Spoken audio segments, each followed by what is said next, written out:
Okay, sorry for the delay. Let's get started. Okay, this stream, I am going to be recapping the entire Gundam movie because I watched it today in the theaters. Man, as you may know, I have watched Gundam Seed and Seed Destiny, and with the movie coming out, and I was like, I have to watch this. I have to continue the series. I've watched both seasons. I gotta watch the movie, which is basically the sequel. But also, this movie kind of left me with a lot of questions. Question marks. What happened? Anyway, how is everyone? I will say for people who are new to Gundam, there's a lot of not so comfortable stuff, topics and whatnot, so just a fair warning. And also, I won't tolerate any unhinged jokes or any of the sort. So just to let you know, if I see any comments like that, I'll instantly like time you out for like 24 hours. Okay?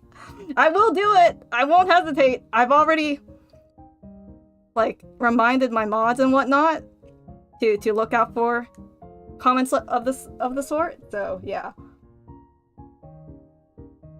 But yeah, it deals with like a lot of you know, politics, country wars and whatnot, like between different factions. Should I do like a quick TLDR rundown of like Gundam? So basically like it starts with Gundam Seed, which we have our protagonist Kira Yamato. This dude right here? Yeah, this guy is our main protagonist essentially for the series and throughout. Like even in Destiny, even though in season 2 they kind of like started off with like a like quote new protagonist, and then this guy came back and became like the main protagonist again by the end of the series essentially, and the new guy kind of got booted out from like the main protagonist role. So yeah. So anyway, let's open a new canvas so I can just draw this entire timeline for you. So like who in chat here is familiar with the Gundam Seed franchise? Because I've learned that Gundam Seed is like completely separate from other Gundam franchises. It's like its own AU thing. So it's like Cosmic Era. Whoa. I don't remember the years, so I'm just gonna be like a couple of years happened between Gundam Seed and Gundam Seed Freedom, which was the movie. So we have like 3 series that you can watch for the entirety of it. Oh right, the announcement. Thanks, Al. I forgot! Okay, there you go. I mean, even if I don't do the announcement, some of you will still get the YouTube notification maybe? I don't know. Either way, some of you all might pop by.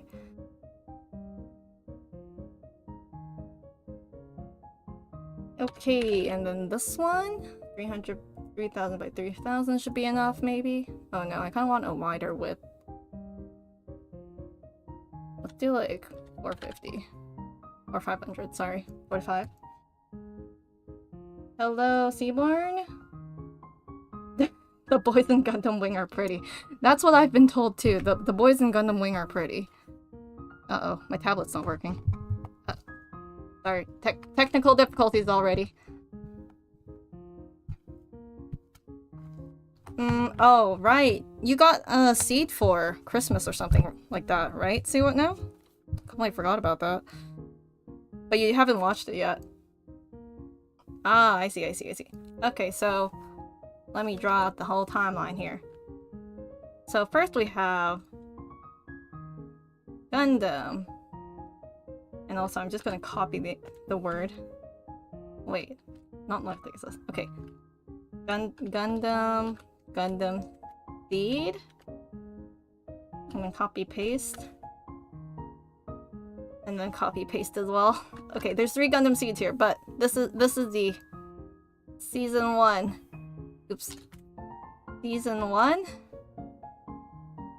Season 2, and this one's Destiny. And then you have essentially season 3, but it's in movie form, I guess. Gundam Seed Freedom. So to TLDR, season 1 here for us. Oops, not that. Oh, this is the wrong layer. Okay, hold up. Ugh, doing my best here.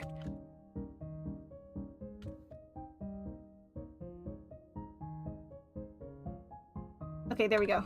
Okay, to recap, we have our protagonist here, Kira Yamato.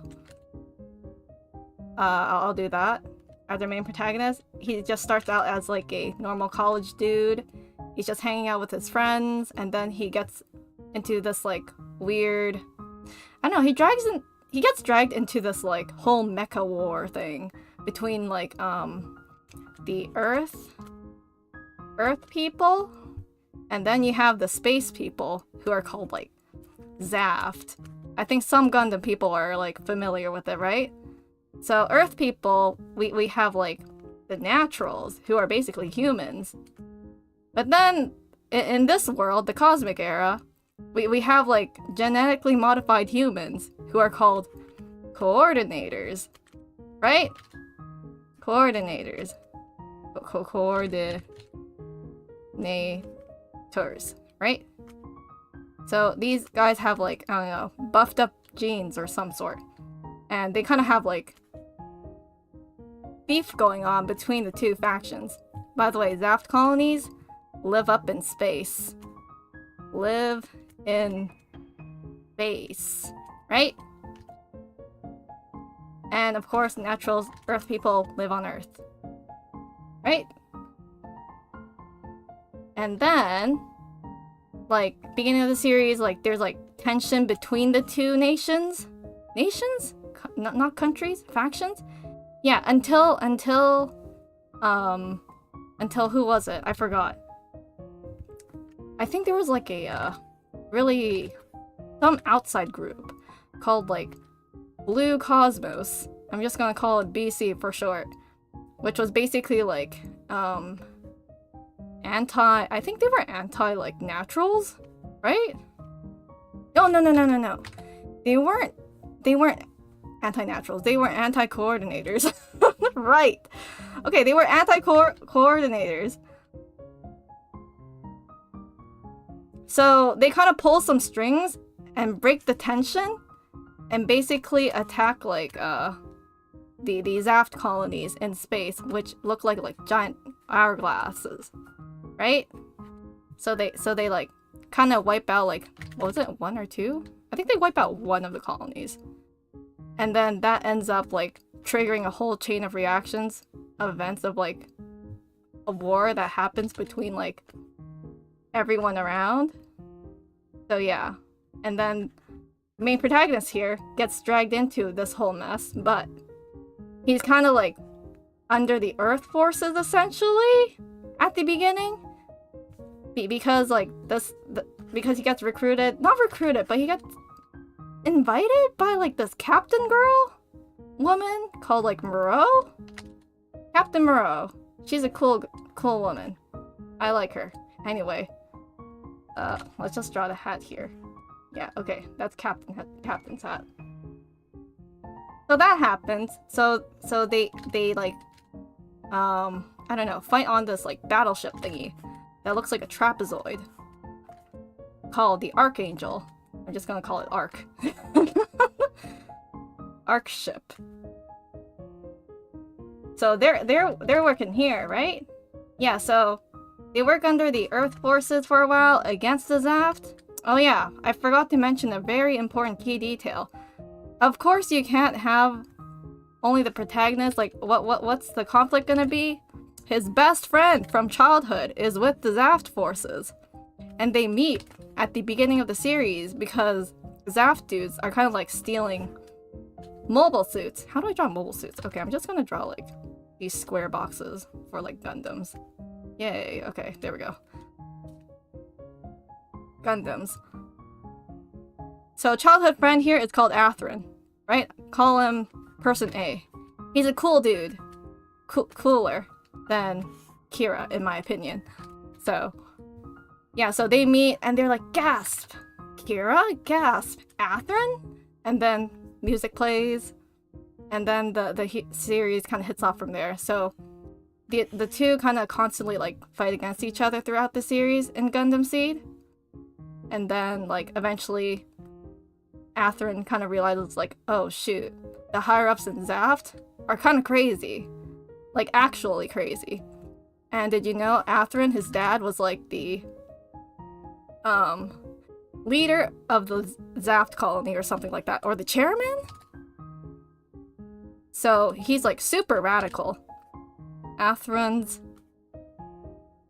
dad. So we'll just leave it at that. To the very end. Imagine Johnny right now seeing this chart without context. Maybe I should like highlight some things to make it a bit more clear because everything's in black and white. Can you guys tell what I'm drawing right now? Can you guys tell? Yuuko explains the Arknights in this format. Can I do it? I don't like. If I catch up on lore, maybe I'll try it out. We can work things out. We can do like a whole spreadsheet. But anyway, so that happens.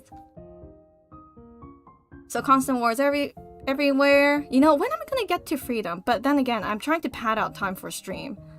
So okay. Let's minimize this for a quick second because I need more space on my canvas.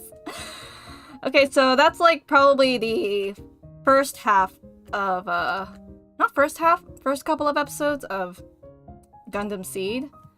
And then like all the fighting happens, and then what's the next major plot point? Oh, right. Okay, so sorry, I don't really remember much from season 1 because it's been years since I've watched it. So another important plot point that's relevant to like later on in the series is this girl called like Lacus Klein.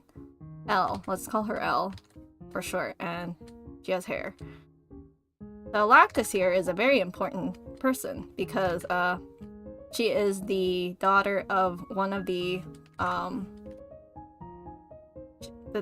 board people in Zaft. Yeah, so the Klein family or faction. And the Klein faction are like pretty strong too, or they have like a lot of power because before Athrun's dad took over like the chairman position, like Lacus's dad was like in that position until he got like overthrown. Not overthrown? I would say it's overthrown. Dude got murked. Let's just say that. By the end of the series. So Lacus here, she's basically an idol. She was an idol. But she was an idol, like, in season 1 for a bit. And she was, like, fiancés with Athrun. I don't think they liked each other, honestly. But maybe, like, mutually respecting each other.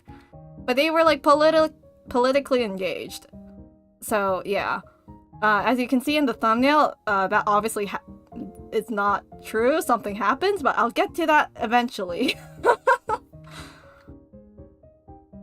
So then, something happens. Lacus gets caught up in some kerfuffle or something like that, and she gets separated from like her Zaft group or whatever.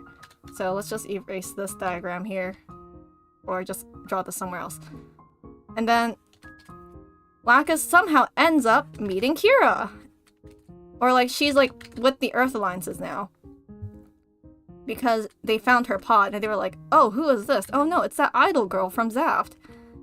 And they're like, wait, we can't keep her here. So something to do with like the prisoner thingy, and they had to like return her because they couldn't keep her on board the ship. So they kind of make a connection here. Like something about ideals and whatnot. I don't really pay attention to politics and whatnot, so something happened between the two. But it sparked a friendship between the two. Okay, and then eventually Lacus returns back to Zaft, but like she's kind of been influenced by Kira of some sort. Like she supports him. Like, I support you. I support you, right? Okay. And then after that, I don't really remember the in-between events, but after that, a major fight happens between like Kira and Athrun, because they're like fighting on Earth, like wow, in their mobile suits. Okay, I'm not drawing their mechas, but pretend they're in mechas, just fighting in their like little box suits here. And just a quick reminder that Kira's box suit is blue and Athrun's box suit is like red. Okay, those are their colors. So Kira gets mad at Athrun for killing his friend, who's like in this like jet plane thingy, like because he was like one of the fighters. So Athrun kind of did him in, and then Kira's like, no, friend, whose name I kind of forgot. I forgot his name, but like Kira knew his name. He's like, oh no, and then gets angry at Athrun, and then Athrun's friend, I forgot what his name was. Who was he? He was like the green-haired dude. Oh, Nicole, right. Nicole comes into the picture, who's Athrun's friend and ally in Zaf. He's like, oh no, Athrun's in trouble. I should go help him. So he attacks Kira, like one-on-one fight, 1v1. And of course, Kira being the main protagonist, he's stronger than him. He like strikes back and does Nicole in. Nicole's gone. And Athrun's like, no, Nicole! And Athrun goes into like seed mode. Oh yeah, I didn't explain the seed mode thing. So like what seed mode is this thing that all coordinators have, or something that triggers in their brain or something? I don't know. So like they get a moment of like they're in the zone. The seed thing in their mind pops or breaks, and then they go like full out like Unga Bunga, and they duke it out. And so Athrun successfully like thinks he does Kira in. So like you think the main protagonist is dead? Nuh-uh, he's got plot armor. Anyway, Athrun kind of sacrifices his machine to kill Kira, but then he ends up getting captured by the Earth forces. Man, this is like a whole mess right now. Maybe I should just like... Okay, you know what? Every time I finish a sort of scene, I'm just gonna like minimize this. So that happens. So Athrun's just like locked up in a room, and he's like kind of sad. He's like obviously injured from the last fight. But then, oh right, another plot point. I forgot. Okay, sometime before Laka's kind of got introduced, this blonde girl called Kagali, let's name her C, but let's insert her like right over here. She meets Kira in some desert thing. Something happens, they become friends, and then Kagali over here, where we're back to the present now, confronts Athrun, is like, why did you kill Kira? Why? And then Athrun's like, he killed Nicole. He was 15. And Kagali's like, you didn't have to do that. You were friends. And then they start crying, and then they kind of like embrace each other. And you know what happens when they embrace each other? No, not that kind, but the ship forms. Yes. They start to have feelings for each other. I don't know, maybe not at this point, but some sort of respect happens. Anyway, so how's everyone in chat keeping up with my like horrendous recap of season 1?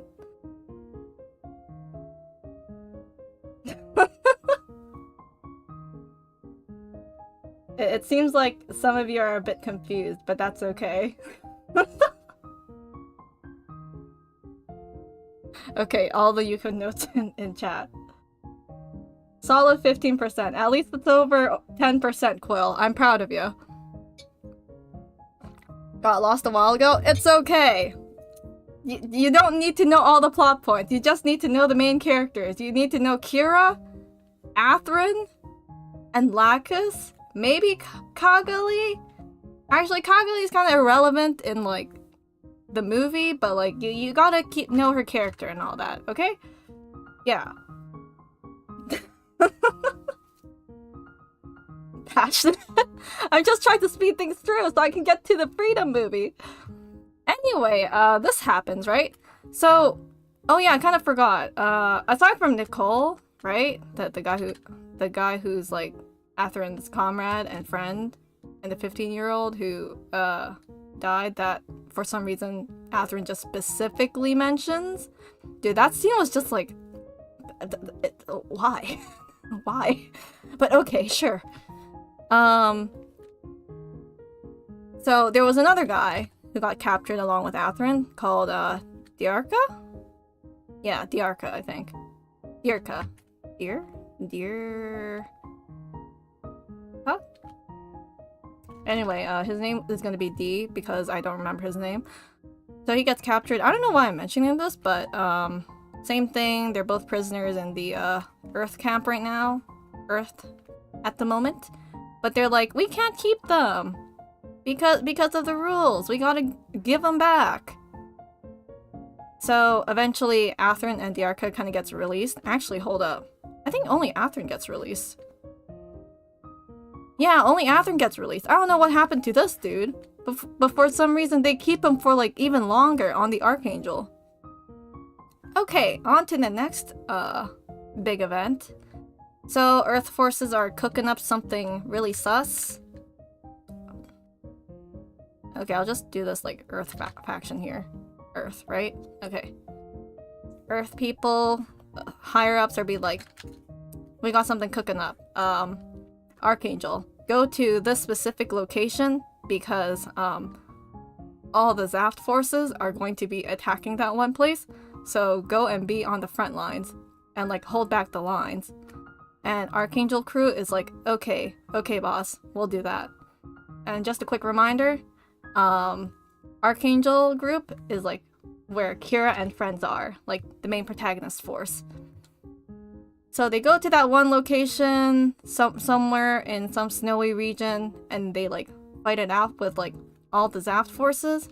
And in the background, the Zaft dudes are like, we got tipped by the fact that like the Earth forces are planning something big. We gotta like go attack this one location. Okay, this one location is gonna be like an X mark. So they go attack that.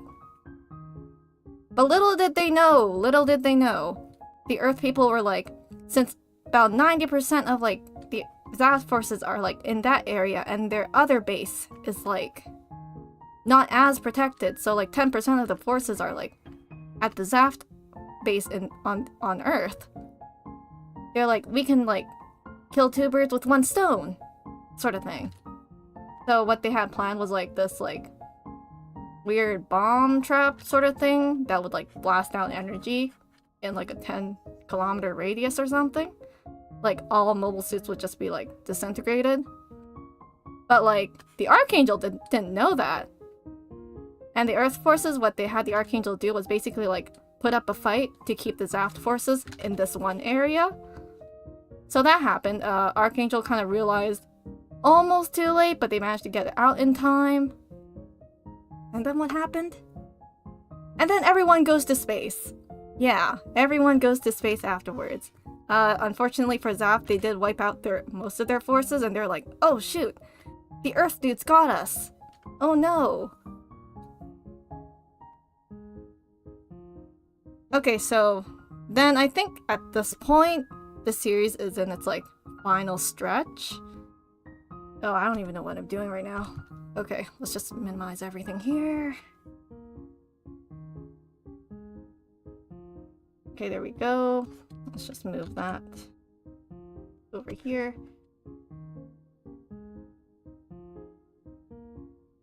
Oh, right. Never mind. In between the sentence I said everyone goes to space, there's another nation in question where a big battle takes place. Though I don't really remember too much of what happens. We have another faction that's kind of important in the world of Gundam Seed, called Orb.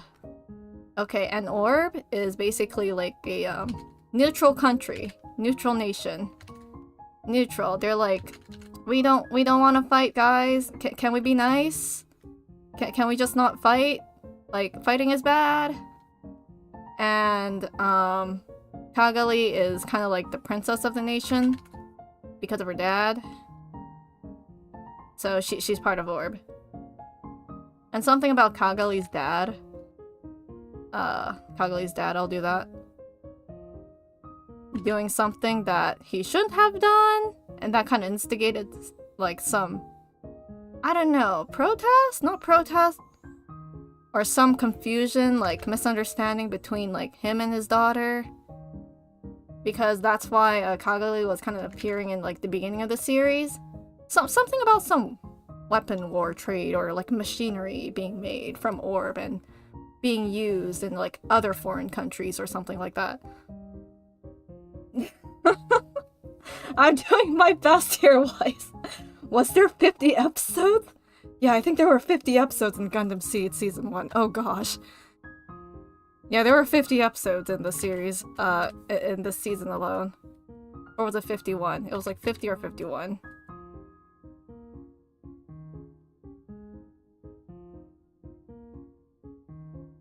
Anyway, big fight here. Archangel is also at this battle. Oh, wait, no, wait. Yeah. Okay, so, hold up. So, remember this battle right here, where most of the Zaf forces on Earth were kind of destroyed? Yeah, so, Archangel escaped, but because they escaped, Earth forces considered them traitors. Treason, I say. But they had nowhere to go, so they went to Orb. Oh, now I remember. Yeah, they went to Orb because it was a neutral nation. And they were like, okay, cool, we'll take you in. Because, I don't know why they took him in. They were like, oh wait, because Kira was on board, right. Big reveal. Kagali isn't the biological daughter of the president of Orb. But instead, it was revealed that she's actually the biological sister, fraternal twin of Kira, because of some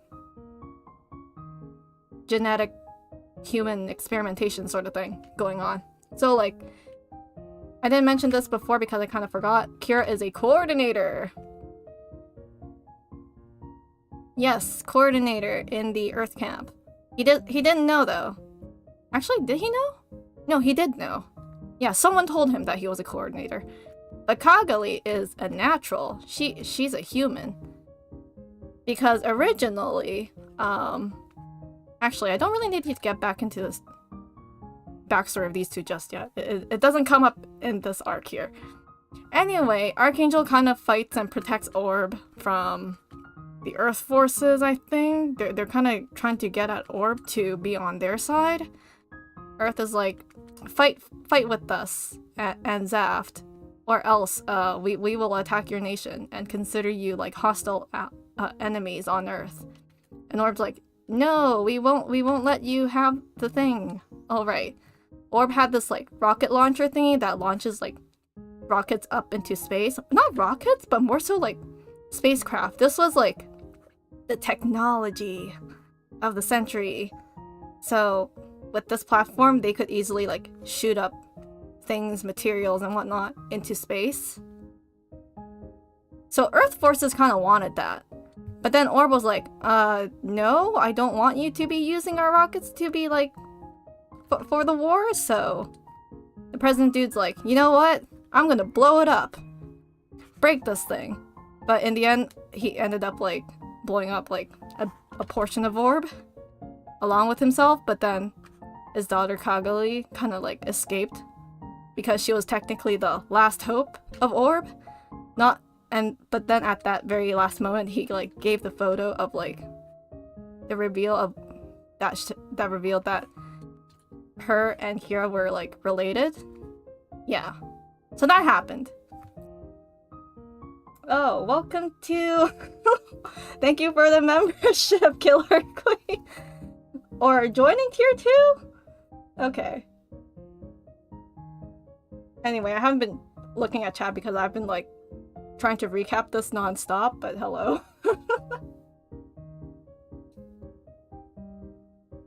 Stargazer Gundam appear in this movie, but no, I don't recognize Gundams. The only thing I recognize are the freedom, the justice, maybe destiny, impulse, and some Zakus, and that's it.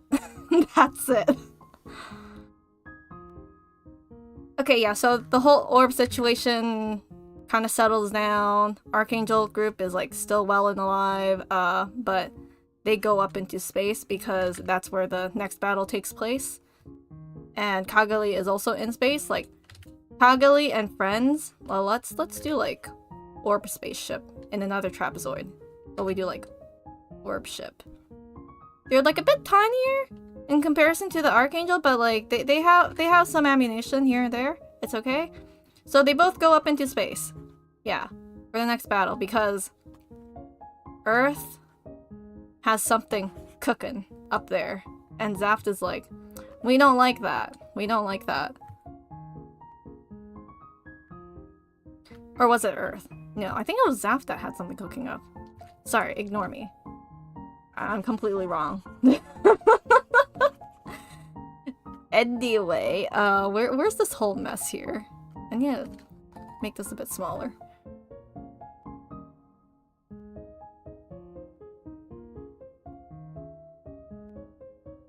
Oh no, this isn't part of it. Okay, wait, like this, like this. Okay, there we go. Alright, this is a bit smaller. You can't even see what the original thing was now. I mean, you can kind of barely see it if I like zoom in. So like this is what I originally had of like the beginning of S1. And then this is like the middle of season 1. And then this is like the kind of near the end of season 1.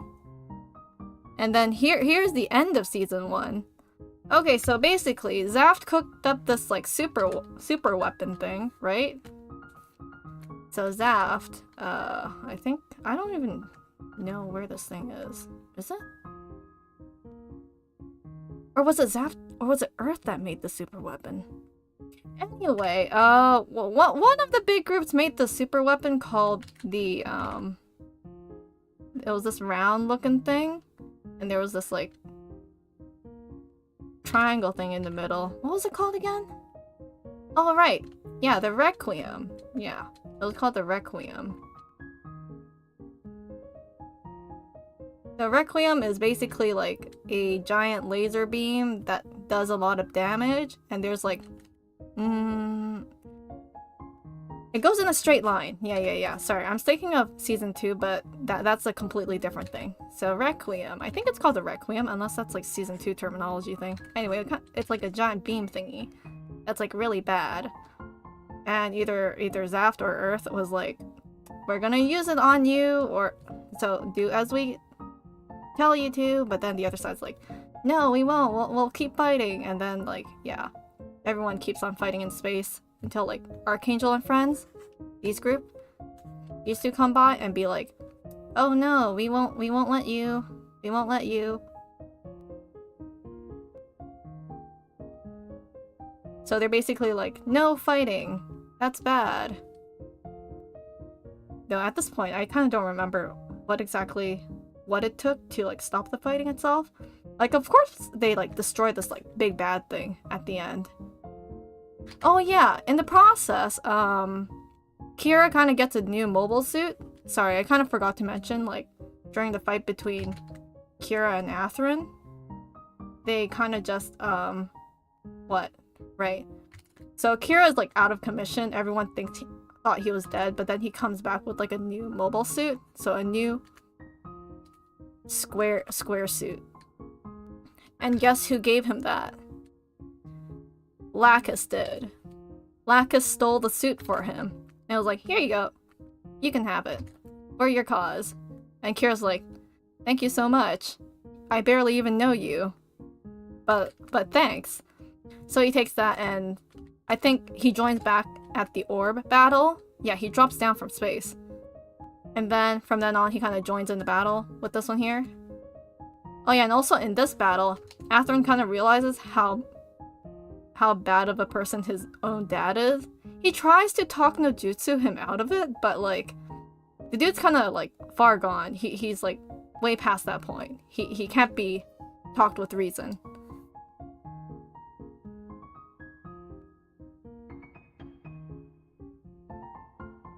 So yeah, that happened. He joins like Kira and the gang to stop the war, and that eventually happens, I think. And at the end of season 1, Kira's just like floating in space because his Gundam is kind of like destroyed. He's like, wow, this world is really beautiful, or something like that. And the credits roll. So that's basically season 1 in a nutshell, but poorly explained. Yeah. Okay, time for season 2. It's gonna get a bit messy, but trust me. So let's recap the characters, important characters that will reappear in season 2.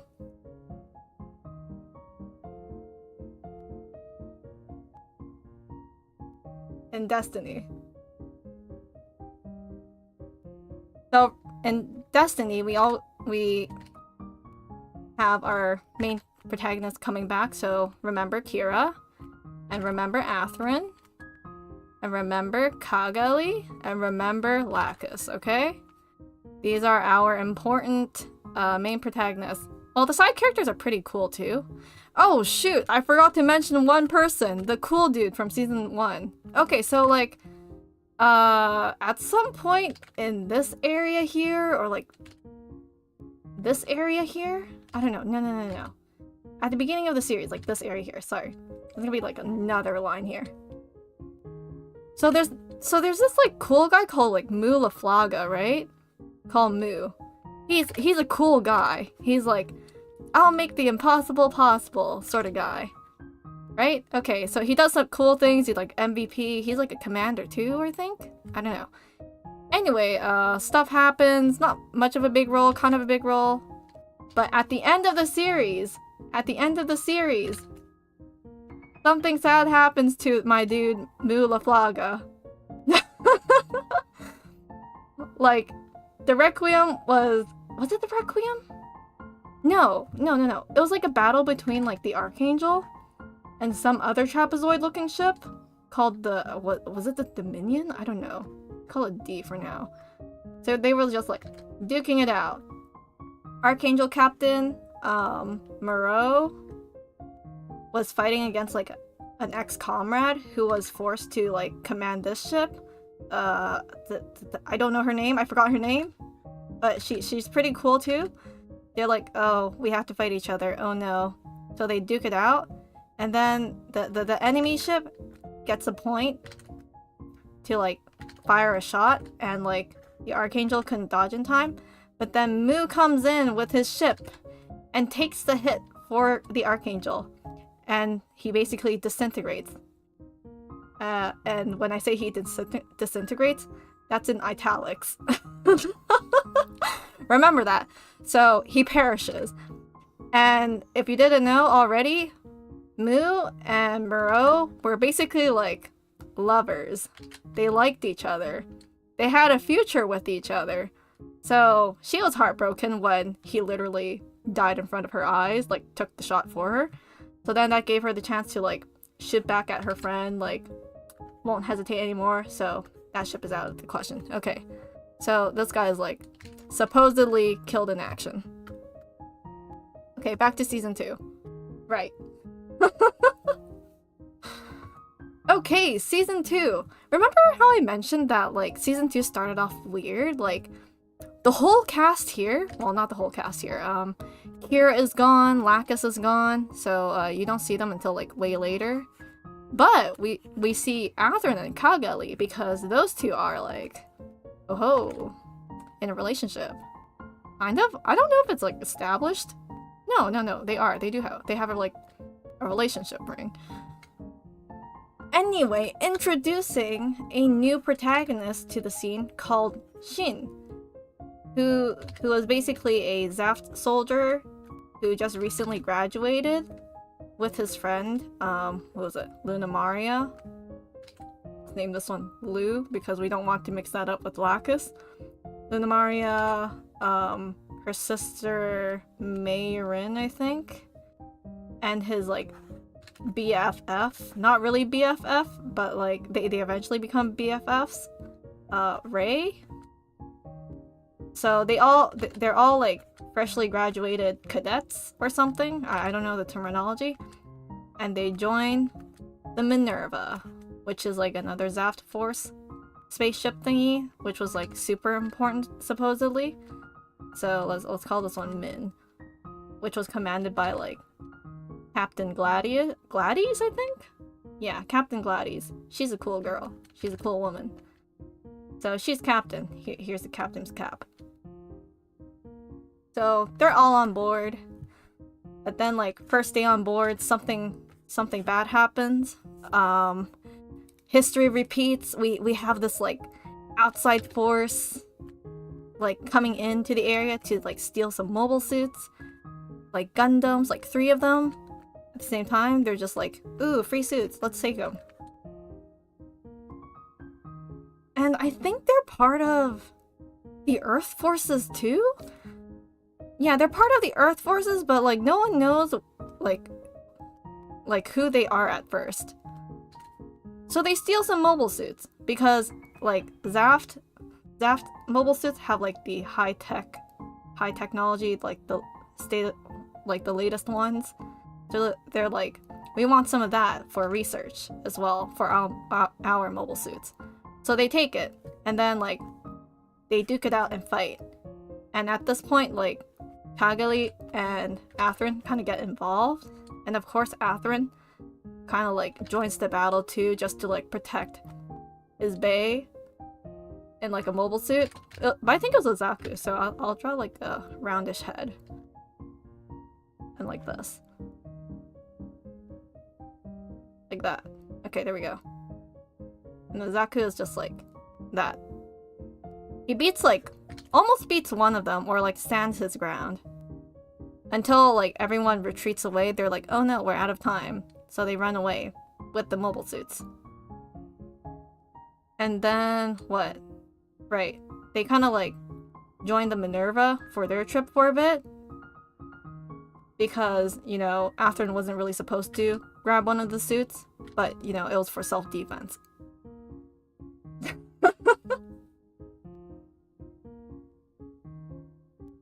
Is everyone keeping up with what I'm talking about right now? Is everyone keeping up? Is this all based on a true story? No, it is not. I don't think so. Everything is fiction here. Trust me.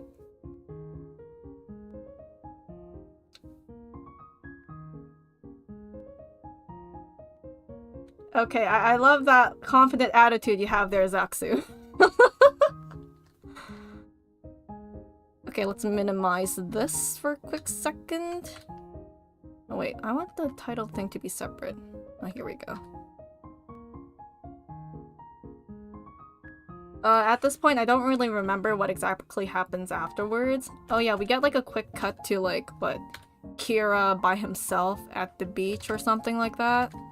Oh wait, no, that's like after that one scene. Okay, sorry. I'm mixing up the events. Okay, Minerva and friends. We go to space. They go to space. Space. They also take like Athrun and Kagami with them by accident. So space. Something's cooking up on space. The Earth Forces. And like, what was it? Oh wait, no. No, they weren't on Earth. Okay, all the events that happened right here, right? That happened right here was in space already. They were already in space. But they were in like a plant colony, which was basically one of these thingies here. Okay? They were in one of these. So like they were trying to chase after the thieves, but then the thieves kind of got out through a hole. And like I think they disintegrated like one whole plant thing. So they had to like escape out of the bottom of the plant. So then they're in actual space. Yeah. So like the whole battle like starts in space again. But then there's something brewing on the other side of the space. In the remember the big incident in season 1 like where they destroyed that like plant thingy by accident, the whole thing that sparked the whole war in the first place. Yeah, that. So like Destiny takes place maybe a couple years after Seed. Yeah, Destiny takes place a couple of years after Seed. So, like, the remains of the previous plant thingy is just, like, floating in space. But then these, random people float around. And they're just, like, kind of trying to, like, drop a big piece onto Earth. So this is Earth. And then Zaft realizes, and they're like, oh no! What are you doing? Some randos are on that thing, doing some suspicious things. Go check it out. Please, Minerva. So... Was it Minerva? No, it was a different group. Sorry. It's like Isaac's group. Sorry, you guys don't know who Isaac is, but like he's from the previous season, but he was kind of the antagonist towards Kira and friends. But a bit of a minor role, but that's okay. So Isaac and friends go check it out, and they're like, oh no, they're kind of doing weird things. So they're like, okay, everyone go and try to stop whatever they're doing, Minerva included. So Minerva gang, like includes the new protagonists. So they go and try and stop that, but then they're kind of stopped in the middle because a lot of like fighting in the process, just trying to get there. But unfortunately, I think they successfully stop like most of the chunks from falling, but some do still fall to Earth and hit like random countries. And that ends up being like some big disaster and then sparking a whole new war all over again. Because at the end of the previous season, I think a peace treaty was signed. So this kind of sparked a whole new fight. Yeah, that happened. Okay, is everyone following along? I'm kind of all over the place. But don't worry, we're getting closer to freedom. Closer.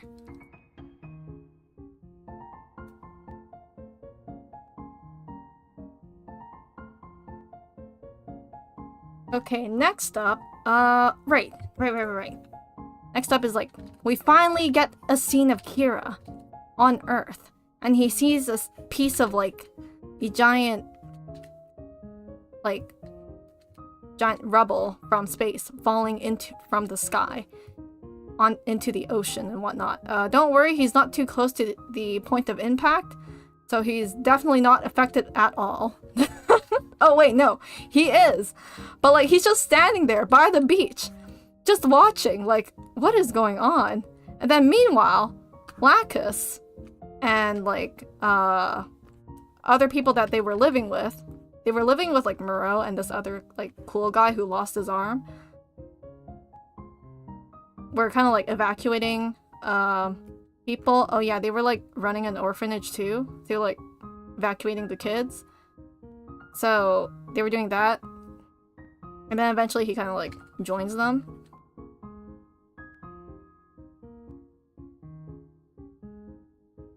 And then what happens?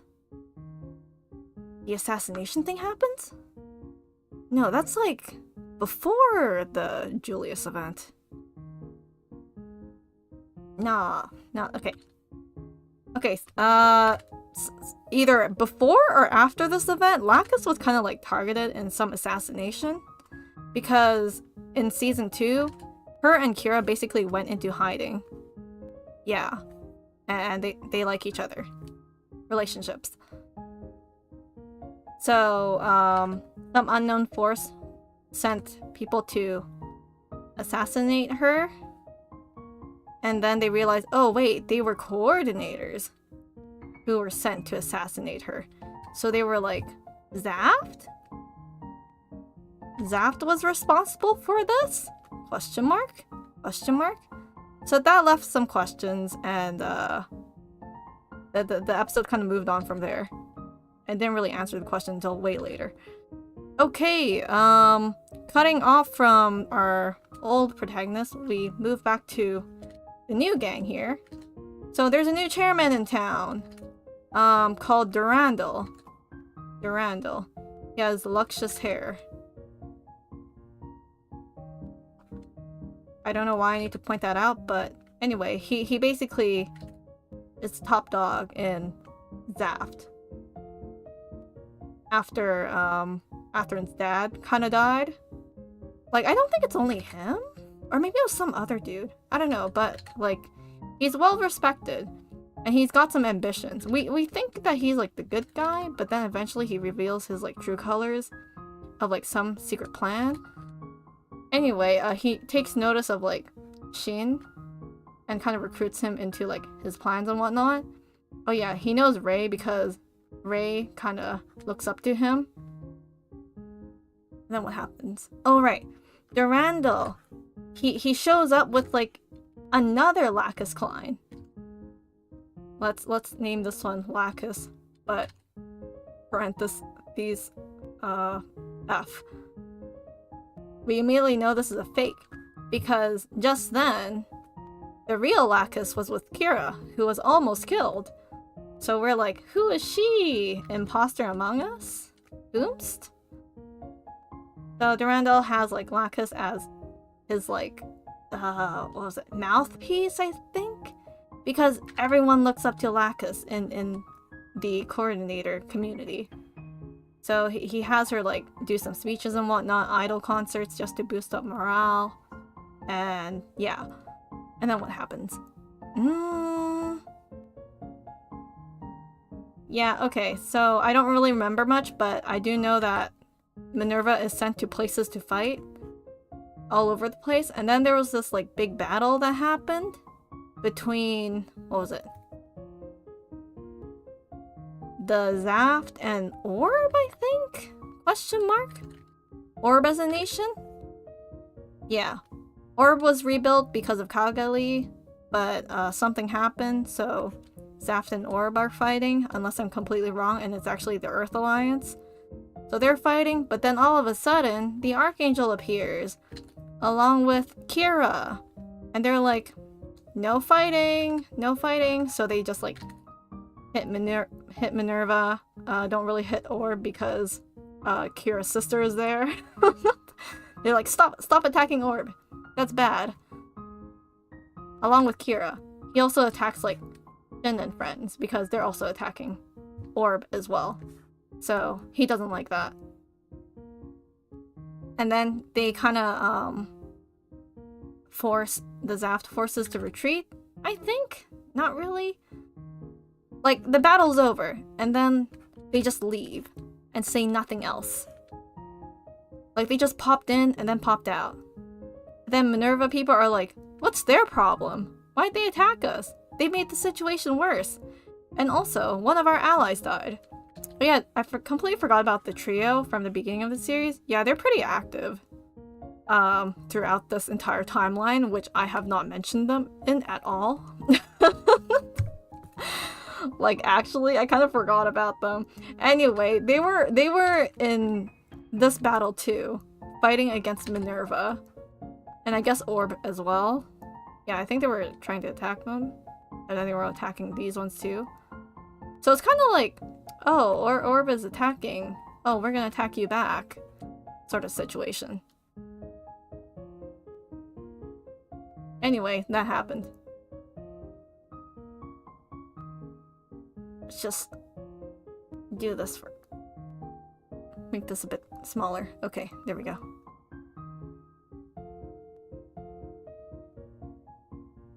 Okay, now where are we? Okay, I don't really remember what happens after this event, so I'm just gonna, like, go back to the point where I remember. Which is... We're back in space again. We're back in space again. I think this is a big jump because I'm pretty sure there were some important scenes in between, like, this and this space event that I'm about to explain. So, Durandal kinda just popped off. He's, like, in space right now. He's in his, like, fortress thingy that kinda looks like a croissant. Kinda like that. Woo! Like that. Okay. And he has, like, a special weapon called, like, the Requiem again. And he's like, to Earth. He was like, over here. Earth? Can't spell. Earth. There we go. And remember Durandal's with Zaft? He's like, if you don't do what we say, we're gonna shoot at you. And they make an example of like,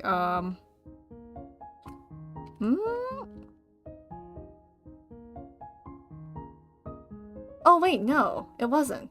That was like before he brought up another Requiem. It was like the Blue Cosmos group. Yeah, they make a comeback here in season 2. Anyway, they have some sort of Requiem thingy. They shoot at the moon? No, they shoot at one of the planets. Like, it's like season 1 all over again, but they shoot down 2. So they're like that. So then Zaft retaliates by like shooting back, I think. And then, of course, our protagonists in the Archangel kind of go into battle to just try and destroy these weapons of mass destruction. And all goes well. Kira's in the fight. Athrun kind of joins them too.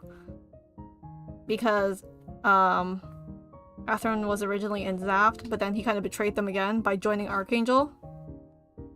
And then Durandal has like Shin, the earlier protagonist that we saw at the beginning of the series, just fight it out with Kira. Yeah. And also Rei too. But like Durandal is basically manipulating Shin into doing his like bidding with his charismatic talking. And Rei is just like gaslighting his best friend essentially into like making him believe in Durandal. Being like, oh, don't believe in everyone else's reasoning. Listen to the big boss. It's okay. Trust in him. He believes in you. Because Shin is kind of like really insecure. he's just a boy. But eventually Kira and friends win the fight and they destroy the Requiem, the big machines, and they face off against like Durandal in his like broken down fortress thing. But then I think Rei betrays Durandal? Yeah, he betrays Durandal because Kira just talked no jutsu'd him and convinced him that, something about you having a tomorrow sort of thing. Oh right, sorry, important plot point. Rei is actually a clone of this other guy from season 1 that I completely forgot his name. The blonde guy with like the mask. Yeah, the blonde guy with the mask. But then he makes a reappearance in season 2 too. But like that gets revealed that he's actually Mu from season 1, who didn't die, who like took that blast, but he just lost his memory. And it was just like Blue Cosmos who kind of took him in and kind of fed him a few things here and there and like gave him a new personality. And he was basically the commander of like the 3 that stole the mobile suits. Yeah. But then he eventually got his memory back and just switched sides altogether and joined the Archangel. So Mu and Moreau are back together now. Oops. Happily ever after at the end of the series. A bit out of order, but that is very important to know. I think at this point, because Durandal's just like out of commission, his plan just falls and nothing really happens, and the war of season 2 is like over now. Yeah, it's done. And then ending credits, we have Lacus Klein taking over as chairman of Zaft. I think, yeah, she does, because this guy is gone and there's no one to like really run like Zaft, because Zaft is like a whole mess right now. And Lacus is basically the only person who's respected enough to be the leader, because she was the daughter of the old chairman. Not Athrun's dad, but the one before that one. Yeah. So that happened. So that's basically season 2 in a nutshell. Though I'm pretty sure I ignored some important key details. Oh yeah, did I mention that like a lot of the characters in the series have like a character paired up with them? Like especially in the openings, it shows them like kind of romantically like reaching out to each other and whatnot. So Shin is kind of like reaching out to Luna Maria here, but also the other enemy girl who stole like a mobile suit called Stella, but she kind of dies later on in the series and he gets like really sad about it, and then he hooks up with like his classmate essentially at the end of the series. Oh yeah, did I mention like Shin also tried to kill like Luna Maria's sister like midway through the series? Yeah, that happened. And Luna Maria forgives him for that! I don't know why! And Ray gaslights him into like thinking that's okay to do. Like killing the sister. Because she essentially betrayed Zaft. Because she was helping Athrun, who was like with them at the time. Because he was helping Durandal. Yeah. But then something happened, Athrun goofed up and he was on the run and he kind of took Mayrin with him. And then Shin had to like go out and get them, and then eventually like he thought he killed him, but no, he didn't, and was rescued by the Archangel, and they joined them. Yeah, like that. Okay, that was a whole mess. Okay, let's move on to the movie now, which I watched today. Okay, everything in the movie is still fresh in my head, somewhat, but season 3, not season 3, but like it is season 3, but it's like movie. So the movie just released yesterday, today, and whatever dates that it's going to be screening. So in Gundam Seed Freedom, a couple years go by. I'm not too sure how many years from like Seed Destiny. So everything takes place after Seed Destiny. So we have like Lacus here. She's like chairwoman now of Zaft. She's in charge, head honcho, makes decisions. But then there's a bit of turmoil in the political structure of like Zaft, which I probably won't get into. Let's just say like there's always that one guy who's just like, I don't like humans. I don't like the naturals. We should get rid of them. I don't like. And Lacus is just like, no. We gotta make peace with them. And then, well, we'll see this guy eventually. I don't even know his name, but he does have a mustache. So let's just keep a mustache on his stickman figure. So I will say, like, I did enjoy the movie, but there were a lot of scenes that were just like, why was it included? There were a lot more fan service included in the movie than like the previous seasons, which barely had any fan service aside from like the openings and endings. But like that doesn't matter. But in the actual show, in the actual movie, there was like a lot for some reason. And I'm just like, ugh, I don't like that. So ignoring the fan service aside, it was an okay movie, to say the least. Hello, Naskida. Yes, I've been trying to explain Gundam Seed Season 1 and Gundam Seed Destiny, which is Season 2, for the past... How long have I been going at this so far? An hour now. Oh wow, I'm speeding through this actually. I don't know, the fan service didn't hit right. It didn't hit well. It was really jarring. I will say that, okay?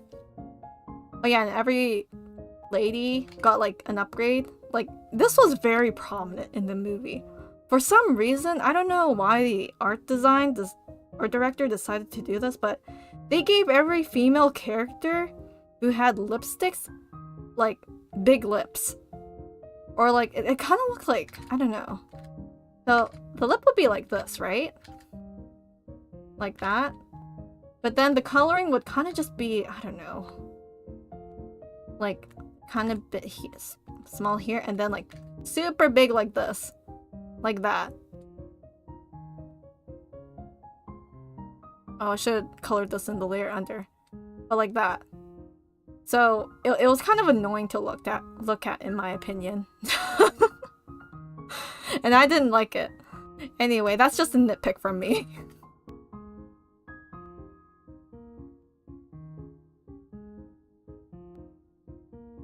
Anyway, back to the story.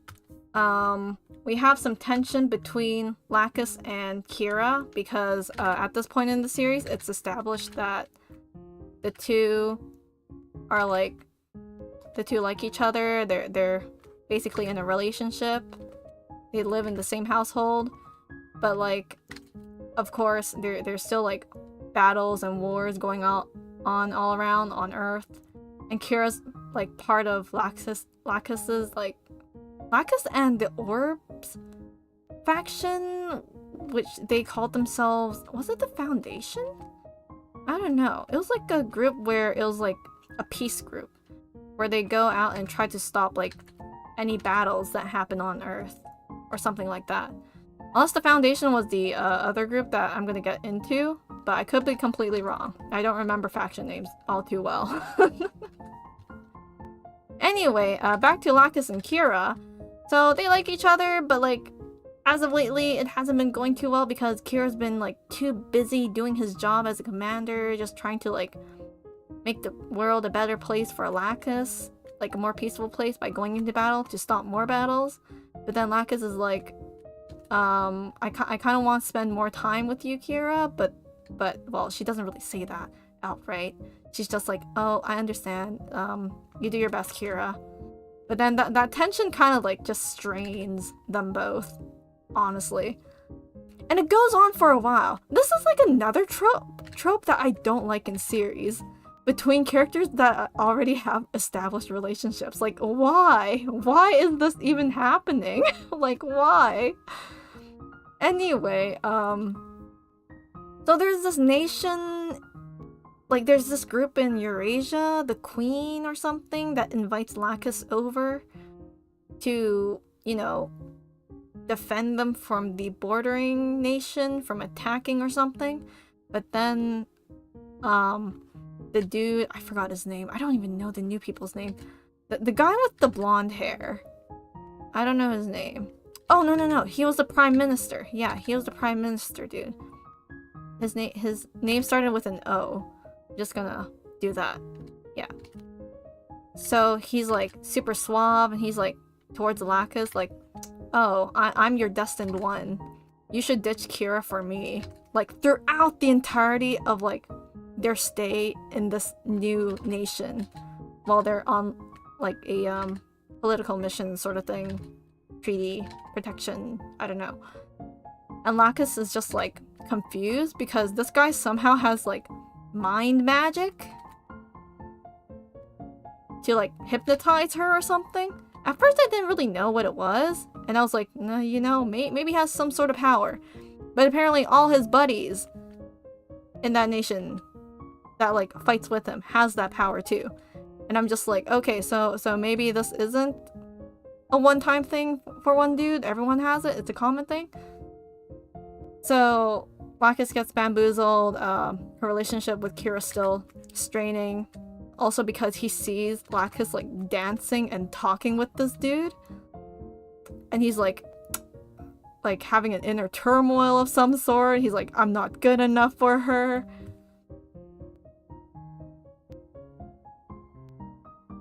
And what was it? Oh yeah. The Prime Minister and his gang are called the Black Knights. Full sounding name, right? And even their mechas are kind of cool. It's like Black Mecha and then what? They have this like red capey feature, but not really a cape, but it's more so like their jetpack thingy that looks like a cape, but it's in red. And then what else? Yeah, they kind of don't like Lacus and friends because it wasn't only Lacus who kind of went to the nation to visit. Like she took like Kira, Shin is there, along with Luna Maria. There's this new girl called Agnes who I absolutely despise. I don't like her at all. I don't like her. I don't like her. And then who else is with them? Alright, Moo and Moreau are with them as well. So there's like a lot of people here. I'll get into this character later, but for now I'll just focus on like whatever's here.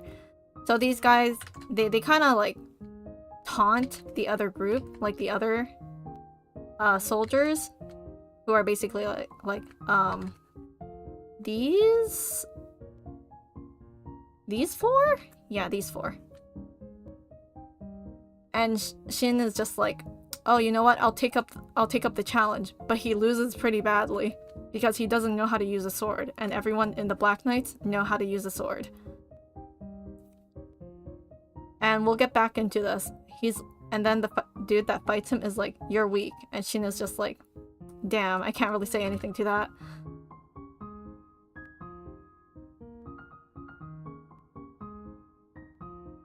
Okay, I've used up a lot of space, so let's just resize this a bit. So we get a bit of padding and filler between like Lacus and this like new guy, the supposed antagonist of the series. You're just like talking, hanging out, and Kira in the background just like watching them. And then insecurities just keep on snowballing. And then eventually, something breaks out at the borders that I mentioned. The whole reason why they're there, they signed this peace treaty. So there was this like line that they weren't supposed to cross, or else the other nation was going to just like fire back. So this is where like the Archangel and friends are, with like the Black Knights. I'll just draw them in a box. Black Knights will be here, and then the Archangel will be here. Archangel is going to be like Lacus and friends. Well, Lacus isn't really on the Archangel. They're back at like this nation's like HQ, so I'll just do like HQ here. And they're like watching the battle unfold, like commanding from the back.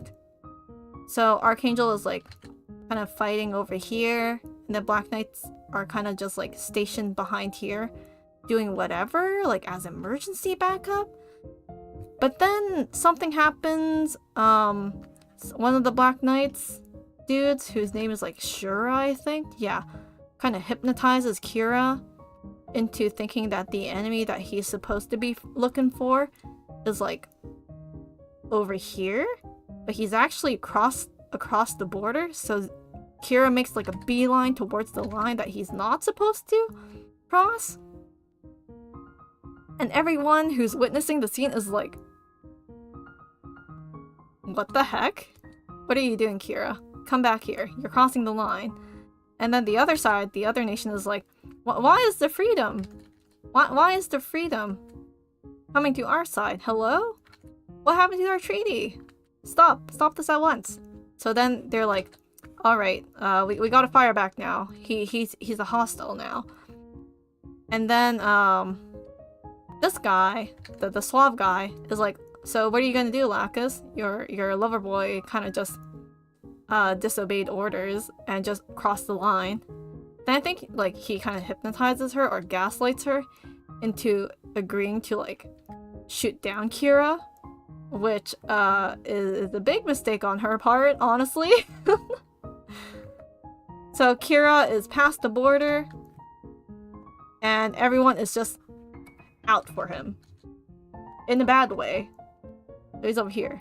He doesn't realize until the hypnotizing effects are like over, and he's like, the heck? Why am I here? Why is everyone attacking me? I'm just after like the big bad here.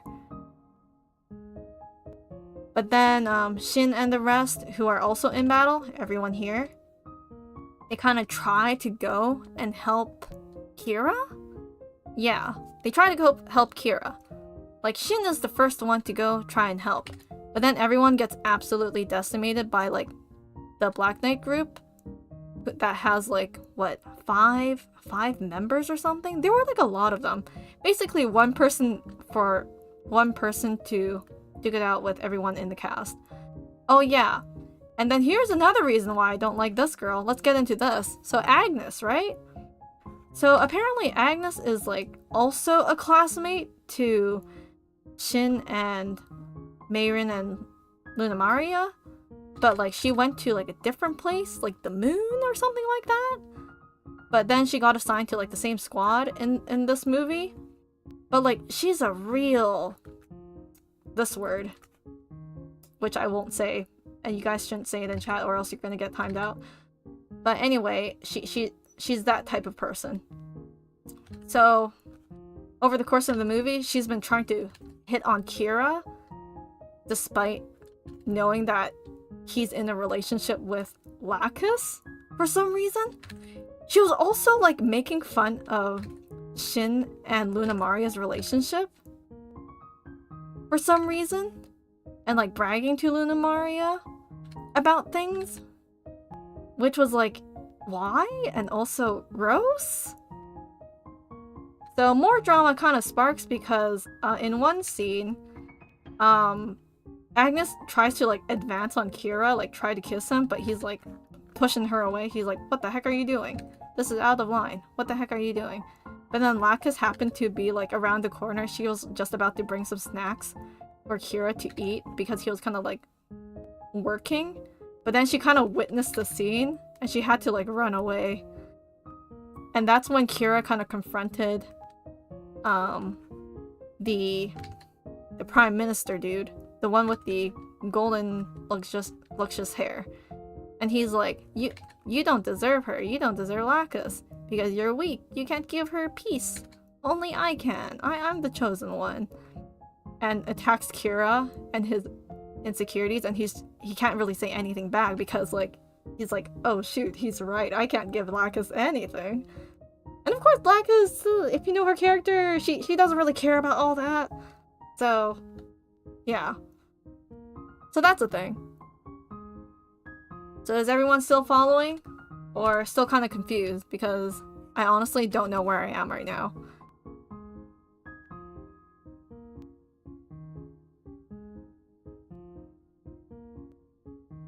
Anyway, this guy is just using his like mind magic on Lacus whenever he gets a chance. Like especially, it triggers when he like holds her hand too. Oh yeah, his mind magic can also kind of affect Kira too. Or was it the other guy? I think it was Shura only. But yeah, Shura was like the crazy dude who was kind of instigating everything.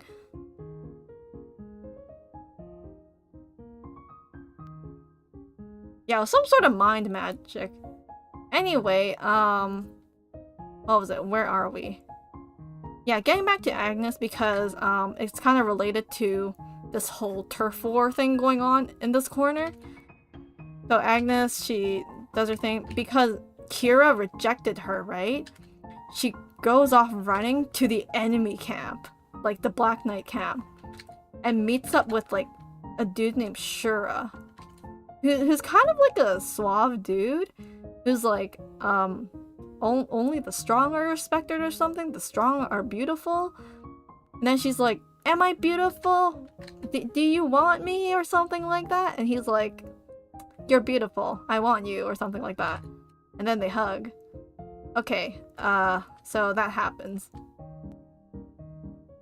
And then she does an outrageous thing and basically she backstabs Kira mid-battle. And like no one is seeing this except for Kira. It's like Shin, Luna Maria, who are also in battle, Mu, they don't even see it happening. And Kira's like, Agnes, why? And she doesn't really give a reason, does she? I don't know, she's something along the lines of like, serves you right. I don't know, I could be misremembering. But she backstabs him by like shooting missiles at the back of his like mobile suit. So that happens. Kira is just like being attacked on all sides now. And then what happens? Oh yeah, because Kira crossed the line, the other side kind of had like missiles like stationed like in two separate places, I think. And they like start shooting out like missiles, but like it's not them who's like pressing the button. It was actually the Black Knights who, like, two individual Black Knight people went to these two locations to just like kill off like the soldiers who were like in charge of the button. And then they self-activated the buttons themselves to like shoot the missiles into their own country just to like instigate like a whole nother war. So they were basically sacrificing their own nation by the end of it, when I realized it. And I was like, oh shoot, that's kind of nasty. Anyway, Agnes kind of joins the Black Knight from here on then. She doesn't, like, go back to, the Archangel with Zaft. Yeah, because at this point, the Archangel is, like, in the front lines. They're trying to, like, help Kira because by this point, they realize that it's all a trap. But then everyone is attacking Kira and the Archangel, like the Black Knights are. So this was basically a whole setup just to, like, get rid of the Archangel and Kira. I mean, of course, with the power of the plot armor, everyone miraculously survives. Even though with injuries and whatnot. Athrun! Athrun comes by. Athrun comes by to save the day in like a really, really cute looking mobile suit. That's kind of like an egghead shape with like one eye. So he's just like, hey yo, I'm here. Not really here. He basically like counters off Shura, who was basically beating down Kira, and then in turn saving Kira from him. Oh yeah, and then Mayron's in the movie too. Like Mayron got like a huge like makeover. She used to have like bangs like this or something. But in this movie it's all like swept up. So like when she first appeared on the screen I was like, who is that? Until I checked the character list online, and I was like, oh wait, that's Mayron. Anyway, Athrun basically saves, Kira, Shin... No, not Shin. Shin was saved by another comrade whose name I kind of forgot, but she was like the cool eye patch lady. But also cool eye patch lady, she lost her whole squadron, or like her 2 bros, in this battle. So she's just like angry at the Black Knights who just kind of like just killed her comrades. Anyway, that's a bit of a small detail there. And then what happens? Yeah, so Athrun takes everyone who basically survived and retreated to Orb? Yeah, they go back to Orb. So everyone goes back to Orb here. And Athrun kind of confronts Kira, and Kira has like a total like mental breakdown over Lacus because she was basically taken away. Oh yeah, the missiles like that were launched into the countries hit, and the entire nation was like decimated. But the Black Knights and Lacus, they all made their escape into space. But then everyone's like, oh no, Lacus betrayed us. And then some people are like, Lacus didn't betray us or something like that. I don't know. Anyway, they have an argument. Athrun's like, you're pathetic, Kira. Well, he didn't say that, but it was essentially that. Because he was like, Lacus wouldn't say the things that you're spouting. Like, Kira was saying, oh, Lacus doesn't like me anymore. I can't give her everything. And all that. Insecure boy. I mean, man, at this point. And then they start, like, fist fighting each other. Like, straights and lefts and rights. They're punching each other. And then this is, like, a kind of a funny scene. So, Shin, right? Honestly, my dude hasn't been getting a big role in the movie. He's just been, honestly, doing nothing. A random voice in the background. Okay, and at this moment, he has his chance to shine.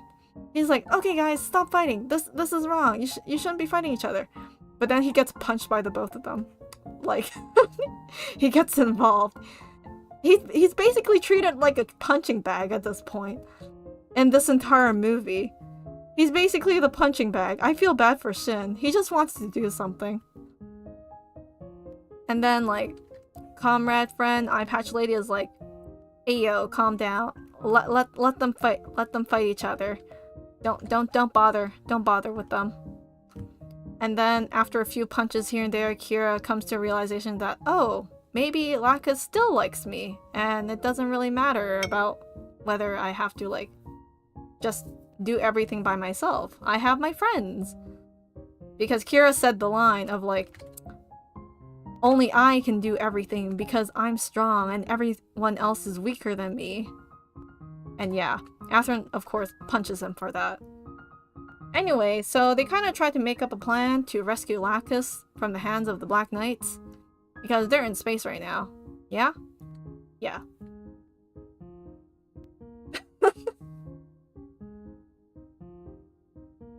And what else happens after this? Oh yeah, there were like some tensions between... Or was it? Oh wait, no, yeah, so this whole scene happens, but then in the background, in space, so moving perspectives back to the Black Knights.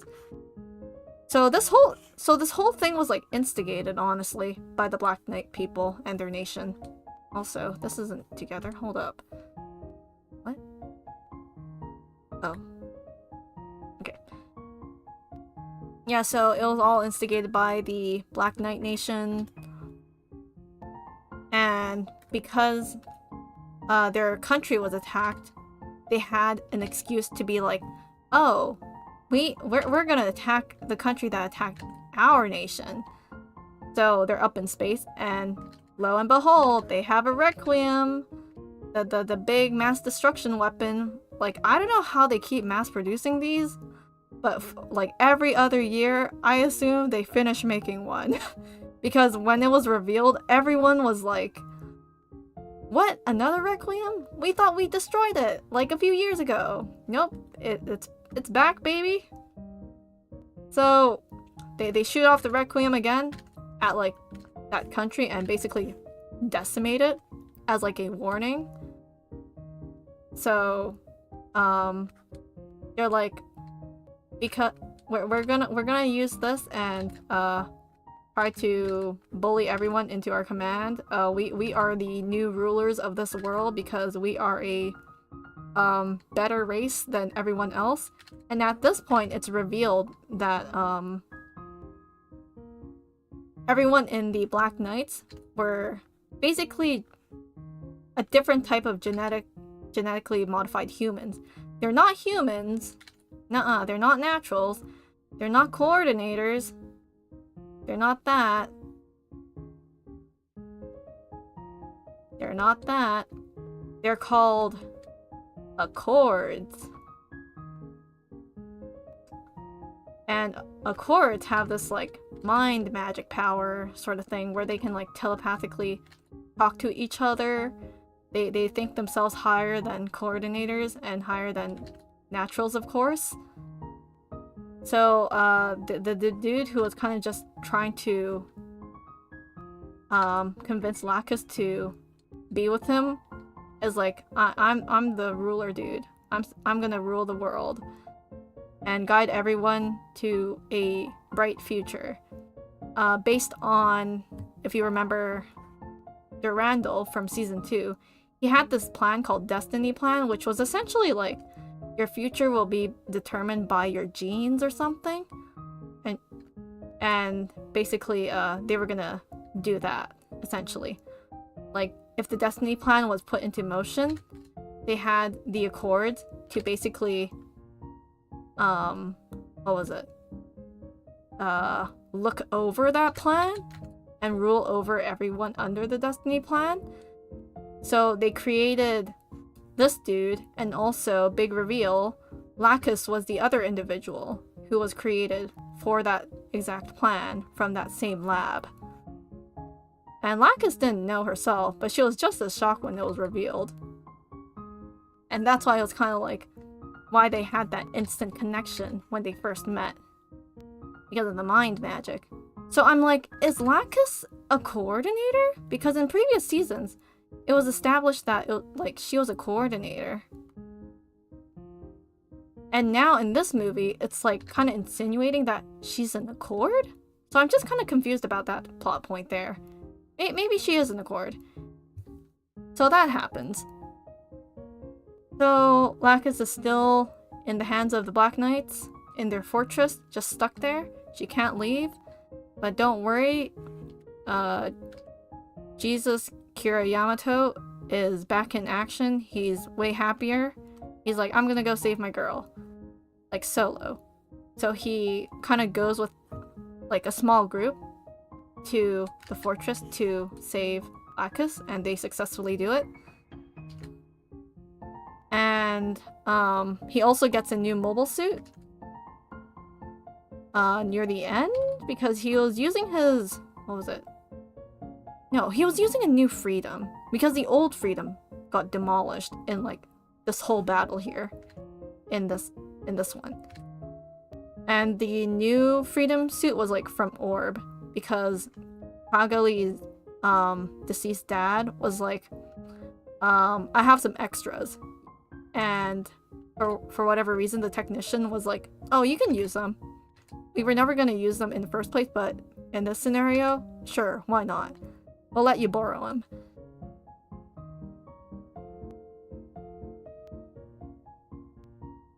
Yeah, coordinators have seed modes. Okay? Sorry, I haven't been looking at chat all too much. I've just been like ranting on. Anyway, this is still the recap review. So, Kieran gang rescues Lacus, and Lacus is back at the Archangel. Not Archangel? Oh, right, the Archangel got demolished here. Okay, new ship. Instead of the Archangel, we have the Millennium. Yeah, the Millennium. So, Moreau and friends are commanding this ship. And Lacus goes here. But then Kira kind of dukes it out with O-Guy. And O-Guy is just having a breakdown because he keeps complaining that why doesn't Lacus love me? And Kira's just like, what? She's not the Lacus in your imagination or something like that. Or maybe Lacus said that to him. Anyway, he's basically simping over Lacus and having like a tantrum over Lacus not accepting his love or something like that. And Lacus repeatedly tells this dude that she only likes Kira. So they fight. Kira's just having a tough time because not only is he fighting O-Guy, he's also fighting Shura for like a bit. And his mobile suit kind of gets destroyed a bit until Lacus comes with like backup equipment. But then before that happens, Athrun kind of joins in the fray and beats this dude up with his like Zaku looking thing. But then his Zaku looking thing like breaks open like a piñata after Shura strikes it a couple of times and then breaks forth like a regular mobile suit, which is in square shape form, not round shape, you know? And I'm just like, how does that work? I don't understand the mechanics behind that, but okay, sure. So Athrun easily finishes off this guy. Oh yeah, just a reminder, this guy has mind powers, but it doesn't affect Athrun because he's kind of like screwing the other guy up by like conjuring like sus imaginations. And the dude's like, what are you doing? Stop doing that. And gets surprised and like loses his guard. And he loses. Yeah. And then back with this battle, this guy is kinda still having a breakdown. And Lacus joins the fray, but something really weird happens with Lacus here in this scene. Like for some reason she starts, like the equipment gets attached to Akira's machine, but then she pops out of it, and then she's like outside in space, all sparkly in her like special looking mobile suit, like spacesuit, sorry. And it's like she has superpowers. She has this like giant force field around Kira's mobile suit that negates all sorts of beams and like projectiles and everything. Like it doesn't hit him at all. He's basically invincible at that point. And O-Guy is just like just as shocked as the situation. Anyway, the animation's like super pretty here, by the way. Oh yeah, did I mention the music? Yeah, the music's kind of blasting here. It's basically playing the song Meteor by was it Takanori? I forgot the name of the cool dude who did the opening opening for Gundam Seed. Anyway, they used Meteor again in this movie because they used the song in season 1 and 2. Like, this is a super popular and iconic song for like when the tides change. Anyway, basically Kira has the upper hand now. He's basically invincible. And he takes out this guy. Yeah.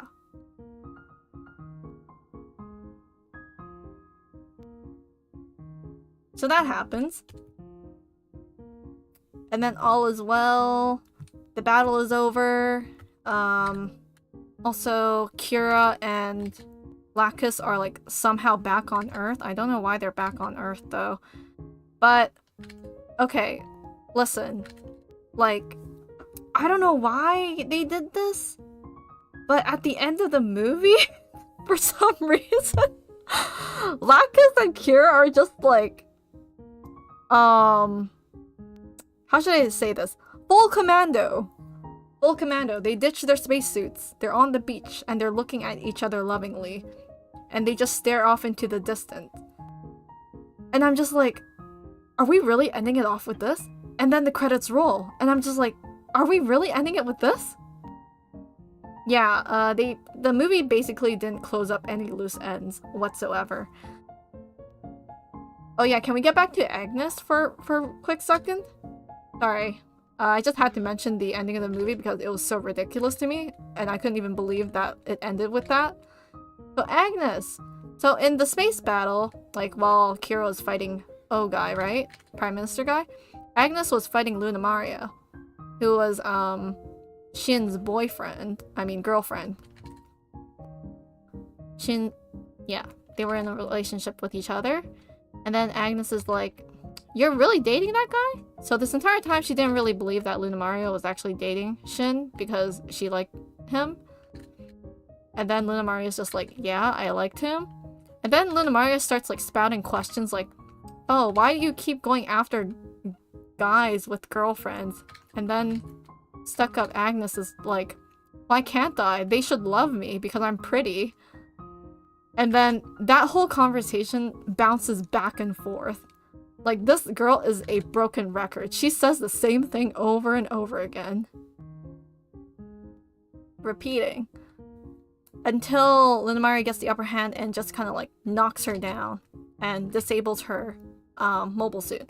Okay, but here's another plot point where I'm like kind of not happy about. Because like essentially, mid-war in this battle, she basically betrayed like her side. So like what repercussions is she getting?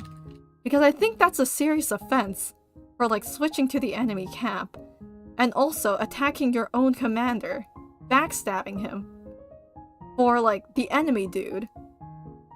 Like, hello? The end of the movie doesn't really exactly explain what happened to her at the end. Like, her mecha is like disabled and that's it. And she was last seen crying on the moon or something like that. So that happened. Is there anything else that happened? Yeah, aside from that, I think that was basically the gist of Gundam Seed Freedom. There were a lot of old cameos of like old mobile suits coming back, like Isaac's and Diarca's Gundams, like the Duel and the Buster. And then other mobile suits that I probably don't recognize, but those were the only two iconic ones that I remember. What else was there? A lot of like faces, like old faces appeared that didn't appear in like season 1? Not a lot actually. Only that one guy. That one guy who was fiancés with like Flay from the first season. Oh yeah, I didn't mention Flay in my season 1 recap because I didn't think she was that relevant. Or I kind of, okay, not gonna lie, I kind of forgot about her until I remembered the glasses dude. Anyway, he makes an appearance, but he doesn't really say anything. But it looks like he works for Orb with like the other girl with this sort of hairstyle who used to date Diarca, but they split up 3 months afterwards. Yeah, that happened. Anyway, Flay was another character that I did not like as well. Fun fact! I was doing a bit of digging after the movie. Like, did you know Agnes's Japanese voice actor is the same as Flay's? I'm just like, man, they had to use the same voice actress for like the same female character that's kind of hated in the community.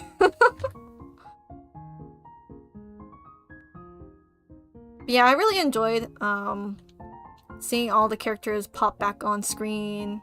You know, when you're watching like a sequel, you're like, oh, that's a character from the old series or the prequel. Yeah. And then what? The music was really nice. The soundtrack? Yeah, the song Freedom was really nice. And then the new song by Seesaw and Yuki Kajuria. Okay, I gotta look up like my dude's name. Who sung Freedom again? Takanori, right? Yeah, Takanori Nishikawa. My dude. Yeah, he's a cool guy. But anyway, after like 18 years, the Freedom movie finally came out, or was finally finished. Like, I didn't realize it was that long before the movie came out. Because they announced it years back, but it was just radio silence since. Until now. I don't know whether they're going to, like, make another sequel. I mean, I think the movie did do pretty well in terms of sales in Japan. It did break some numbers, didn't it? I don't know about overseas. I'm actually surprised that Gundam Seed Freedom got like a global release in the first place. Like, they really like went all out for this one.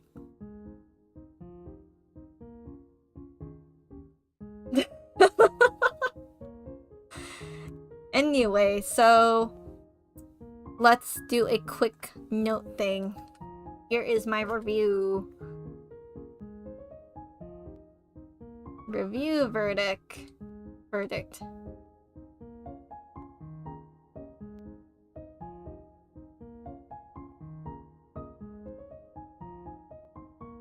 Yuko edition.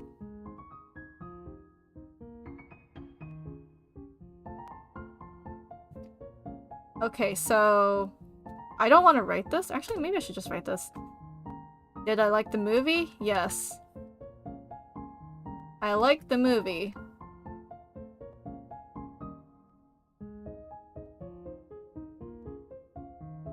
Yep. Okay, I liked the movie. I didn't dislike it. I liked it. If I were to rate it out of 10, I think I would rate it like a... the 6.75. I'm deducting like 3.25. Oh wait, is this 3.25? Oh no, it's not. It's 2.25, I think. Yeah, deducting 2.25 for plot consistencies and whatnot, but everything else was like a 10 out of 10. The music was a 10 out of 10. Actually, no, scrap that. Only the music was 10 out of 10. Music! 10 out of 10. Visuals. 9 out of 10. -1 for the horrendous or like too much fan service. Or jarring fan service.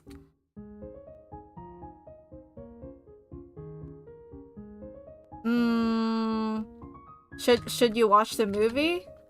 Would I recommend it? Would I rec this movie?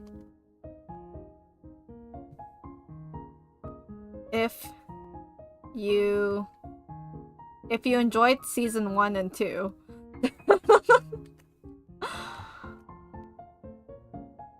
And you want to see more character interactions. Let's see. Character interactions. Anyway, at this point you can't really see my writing. Man, it's so hard to draw on a tablet. Actually, I should just change my stabilizer. What am I doing? Hold up. It might make my writing easier. Yep, that's easier. Okay.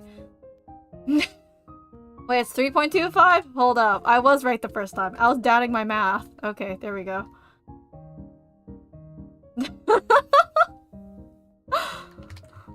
I can't math.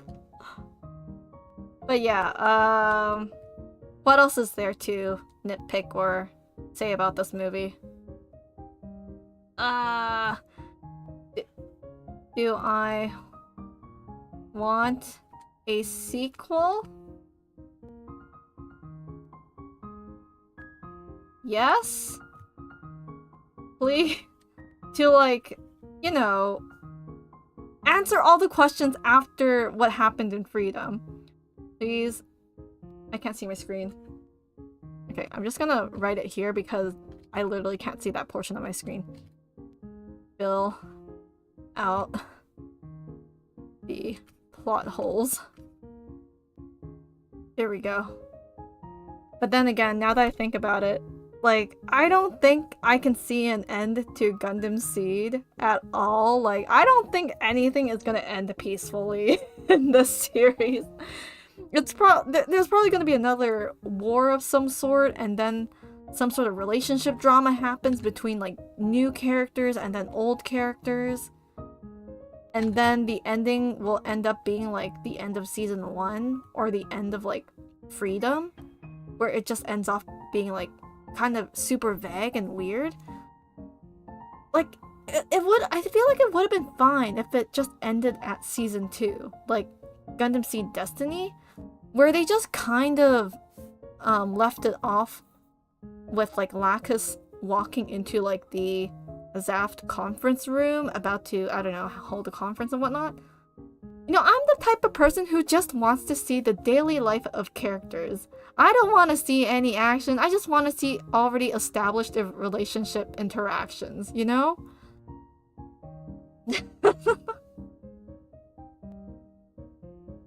So yeah, that's about it for this whole review session and recap. Yeah, that's about it. Unless I'm, like, missing a lot of things here, but it's okay. You guys can just watch the movie yourself if you have the time to. What's my favorite Gundam? I don't know. I don't know many Gundams. Can I just say Freedom? The Freedom is iconic, I guess. Well, I don't really have a favorite Gundam per se.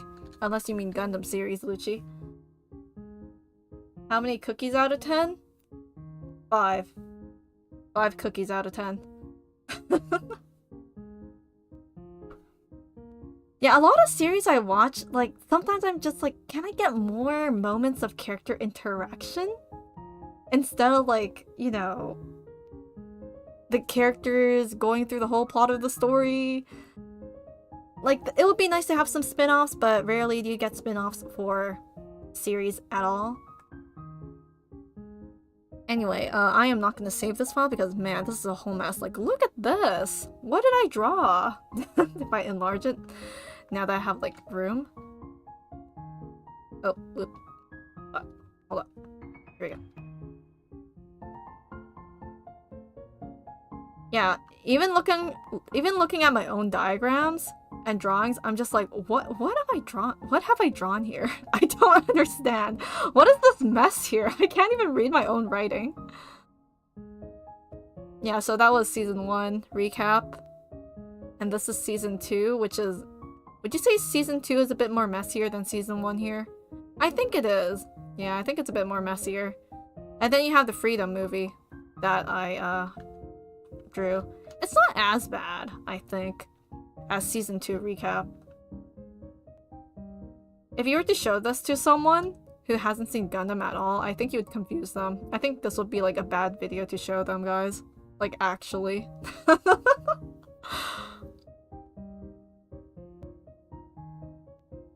Slime is hard to please, it seems. No, I'm... Like, you can give me, like, a relaxing show and I'll enjoy it. Like, a slow-paced show that I guess most of you guys would know would be, like, Free Run? Yeah? I liked Free Run, but, like, there were a lot of people who were like, Free Run sucks because the pacing was slow. It's so slow, nothing happens. Except for that one fighting scene. And people are like, Well, I mean, it's not about the fighting, guys, right? I'm in that camp. So, yeah. Looks like a pirate ship. What looks like a pirate ship? What looks like a pirate ship? Looks like a plan to steal the moon. Flashcards for one who watched season 1. Oh gosh. Oh yeah.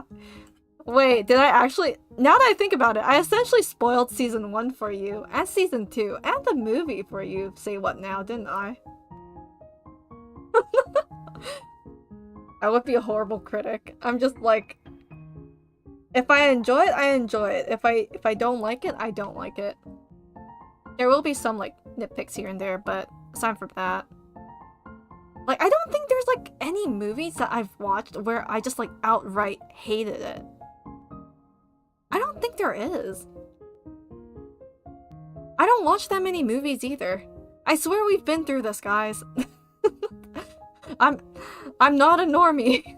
I don't watch movies.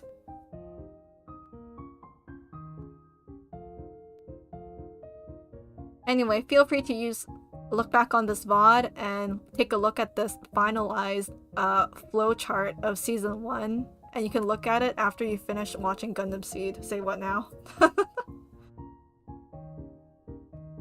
Season 1 looks like a pirate ship? Oh wait. I mean, it kind of does. You have like the boat here. I don't really see the mask anywhere, but... Oh, that's kind of funny.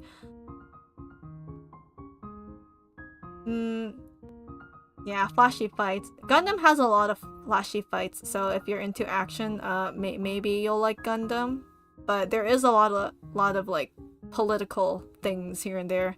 Like when I watched this when I was younger, I did not understand like the difference between... I didn't even realize that Earth and Zaft were like 2 different factions. I was just like, ooh, laser beams, just shooting at each other. Ooh, pew pew. But then, when I look back on the series, I was like, oh wait, there was more to this series, actually. Like, wow, kid me really didn't understand. But anyway, I think that's why I kind of still enjoy rewatching Gundam Seed, the series. Because I just don't think about it too much, and just enjoy whatever shows up on screen. Honestly, for the most part, I just do that. Okay. Oh, what time is it? What time is it right now? Oh wow, it's nearing 2 hours. You know, I think I made good time. I sped through this whole entire recap pretty fast. I thought it would take me longer, but it didn't.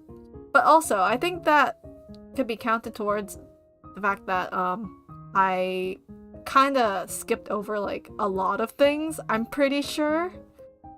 Like, if someone who were super into Gundam knows everything about Gundam Seed, like, from start to finish, they'll probably be like, oh, you missed this and that. Anyway, I don't really have anything else to say about the movie anymore. I've said whatever I wanted to say. I think, yeah, I've said everything about the movie.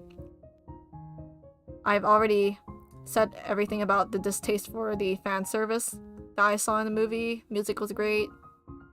Love seeing the characters come back. Do I want to draw fan art? No, I don't want to draw fan art.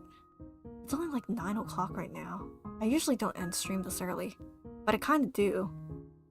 So I can like work on something.